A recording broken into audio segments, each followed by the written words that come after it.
करने जा रहे हैं, ये सारी बात डिस्कस हुई है। इंशाअल्लाह ताला कल हमने 50 एमएनए की लिस्ट भिजवाई थी इलेक्शन कमीशन। आज केपीके के एमपीएस, पंजाब के एमपीएस और बाकी मानदा एमएनएस की लिस्ट हम इलेक्शन कमीशन के सामने जमा करवाएंगे। वो सुन्नी इत्तेहाद कौंसिल के बिहाफ से होगी और उसके साथ ही साथ इंशाअल्लाह ताला हम परसों इलेक्शन कमीशन में रिजर्व सीट के लोकेशन के लिए दरख्वास्त देंगे, चाहे वो वोमेन की सीट है चाहे वो नॉन मुस्लिम है।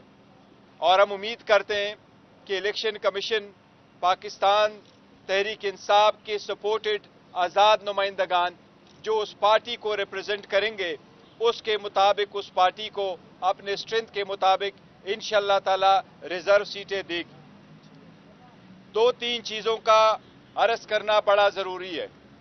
हम बारहा कह चुके हैं कि पाकिस्तान तहरीक इंसाफ कौमी असम्बली की 180 सीटों पर जीत चुकी है और हम मुतालबा करते रहे हैं कि रिजल्ट जो फॉर्म 45 पे प्रिजाइडिंग अफसरान ने बनाया है उसी के मुताबिक आप फॉर्म 47 वज़ा करके रिजल्ट डिक्लेयर करें।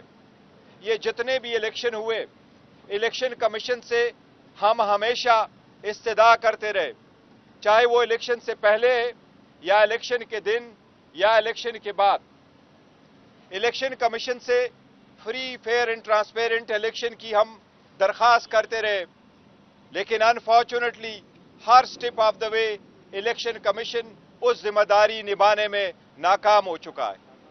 Election commission form 45 election commission की जिम्मेदारी है। रिटर्निंग अफसरान, डिस्ट्रिक्ट रिटर्निंग अफसरान इलेक्शन कमीशन ने लगवाए। ये इनकी जिम्मेदारी थी कि उसके मुताबिक रिजल्ट बनता। अब चूंकि हम मुतालबा करते हैं कि उसके मुताबिक फॉर्म 45 के मुताबिक नतीजा अहस हो, लेकिन मौजूदा चीफ इलेक्शन कमिश्नर के साए तले ये आज़ादाना तरीके से नहीं हो सकता। चीफ इलेक्शन कमिश्नर चूंकि मुतनाज़िया हो चुके, वो free, fair and transparent election कराने में नाकाम हो चुके, लिहाजा आज खान साहब से मुलाकात के बाद Pakistan Tehreek Insaf chief election commissioner से बाज़ाबिता तौर पर इस्तीफा का मुतालबा करती है। वो इदारा जो आईनी जिम्मेदारी निभाने में नाकाम रहा है, उसके सरबराह का कोई हक नहीं पहुंचता कि वो मजीद एक दिन भी इस ओहदे पे कायम रह सके।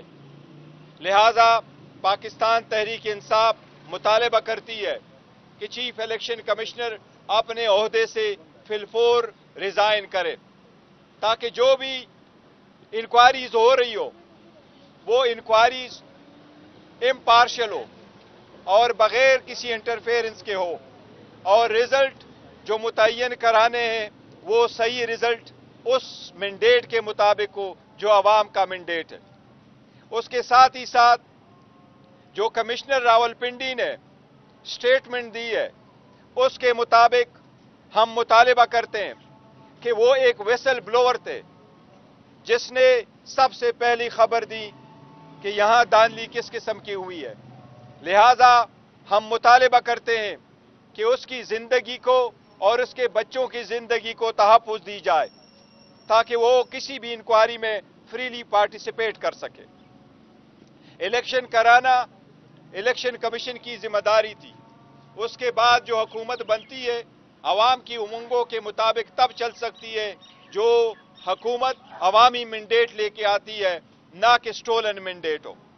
इसके आने से अगर free, fair, transparent result declare नहीं होता और फॉर्म 45 के मुताबिक रिजल्ट नहीं आता, इससे IMF का प्रोग्राम भी बहुत ज्यादा डैमेज हो जाएगा, क्योंकि पाकिस्तान इस वक्त किसी भी इस किस्म के इकनॉमिक टर्मोइल का मुतहम्मिल नहीं हो सकता।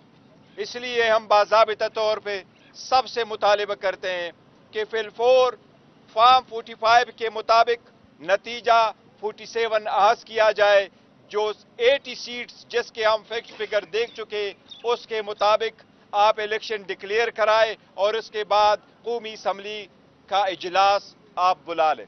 یہ ہمارے آج کے لیے ضرور لازم مطالبات ہیں۔ گور صاحب یہ بتائیے گا جو آپ کی MWM سے مذاکرات ہوئے تھے اس کے بعد سنی اتحاد کونسل سے ہوئے، کیا یہ دونوں پارٹیاں اس وقت آپ کے اس میں ہیں کہ ان دونوں دیکھیں جو ہم نے MWM کے ساتھ معاہدہ کیا تھا، بالکل ہم نے MWM کو سپورٹ کیا اور ان کے کچھ سیٹیں ایسی تھی کہ ہم نے ان کو سپورٹ کیا اور ان سے جیتے تھے۔ ان کے ساتھ ہماری یہ کوشش تھی کہ نیشنل اسمبلی میں ہو، اور سنی اتحاد کے ساتھ ہمارا پروونشل سے کے حساب سے ہم چاہ رہے تھے کہ ان کے ساتھ ہو، لیکن یہ دونوں کی متفقہ فیصلے سے اور ہم اس میں انوالو تھے۔ دونوں نے یہ پریفر کیا تھا کہ ایک ہی پارٹی کے ساتھ آپ چلے، کیونکہ ہم دو پروونشل اسمبلی میں آلریڈی سنی اتحاد کے ساتھ تھے، لہٰذا یہ فیصلہ کیا گیا تھا کہ ہم سنی اتحاد کے ساتھ جائیں گے۔ کل بھی ہم نے پریس کانفرنس کی ہے اور تینوں پارٹی کے مشترکہ اور رضامندی کے ساتھ یہ فیصلہ ہم نے کیا ہے۔ الیکشن کمیشن جو الیکشن کمشنر سے آپ مطالبہ کر رہے ہیں کہ مستعفی ہوں، کیا اس وقت یہ مناسب ہے کہ وہ مستعفی ہوں اور آپ کے جو مطالبات ہیں وہ پورے ہو سکیں؟ میں سمجھتا ہوں کہ یہ بالکل مناسب وقت ہے چیف الیکشن کمشنر کے لیے کہ وہ عہدے سے اسٹیپ ڈاؤن ہو۔ اگر اتنی بڑی ذمہ داری وہ نہ نبھا سکا اور اس کے ہوتے ہوئے مینڈیٹ پہ ڈاکہ ڈالا گیا، تو اس سے اور وقت نہیں ہو سکتا کہ ہم مطالبہ کریں۔ لہٰذا آج خان صاحب کی ہدایات کی روشنی میں پاکستان تحریک انصاف مطالبہ کرتی ہے اس کے ریزگنیشن کا اور فل فور کرتی ہے۔ جو آپ کی MWM سے مذاکرات ہوئے تھے اس کے بعد سنی اتحاد کونسل سے ہوئے، کیا یہ دونوں پارٹیاں اس وقت آپ کے اس میں ہیں کہ ان دونوں دیکھیں جو ہم نے MWM کے ساتھ معاہدہ کیا تھا، بالکل ہم نے MWM کو سپورٹ کیا اور ان کے کچھ سیٹیں ایسی تھی کہ ہم نے ان کو سپورٹ کیا اور ان سے جیتے تھے۔ ان کے ساتھ ہماری یہ کوشش تھی کہ نیشنل اسمبلی میں ہو اور سنی اتحاد کے ساتھ ہمارا پروونشل سے کے حساب سے ہم چاہ رہے تھے کہ ان کے ساتھ ہو، لیکن یہ دونوں کی متفقہ فیصلے سے اور ہم اس میں انوالو تھے۔ دونوں نے یہ پریفر کیا تھا کہ ایک ہی پارٹی کے ساتھ آپ چلے، کیونکہ ہم دو پروونشل اسمبلی میں آلریڈی سنی اتحاد کے ساتھ تھے، لہٰذا یہ فیصلہ کیا گیا تھا کہ ہم سنی اتحاد کے ساتھ جائیں گے۔ کل بھی ہم نے پریس کانفرنس کی ہے اور تینوں پارٹی کے مشترکہ اور رضامندی کے ساتھ یہ فیصلہ ہم نے کیا ہے۔ الیکشن کمیشن جو الیکشن کمشنر سے آپ مطالبہ کر رہے ہیں کہ مستعفی ہوں، کیا اس وقت یہ مناسب ہے کہ وہ مستعفی ہوں اور آپ کے جو مطالبات ہیں وہ پورے ہو سکیں؟ میں سمجھتا ہوں کہ یہ بالکل مناسب وقت ہے چیف الیکشن کمشنر کے لیے کہ وہ عہدے سے اسٹیپ ڈاؤن ہو۔ اگر اتنی بڑی ذمہ داری وہ نہ نبھا سکا اور اس کے ہوتے ہوئے مینڈیٹ پہ ڈاکہ ڈالا گیا، تو اس سے اور وقت نہیں ہو سکتا کہ ہم مطالبہ کریں۔ لہٰذا آج خان صاحب کی ہدایات کی روشنی میں پاکستان تحریک انصاف مطالبہ کرتی ہے اس کے ریزگنیشن کا اور فل فور کرتی ہے۔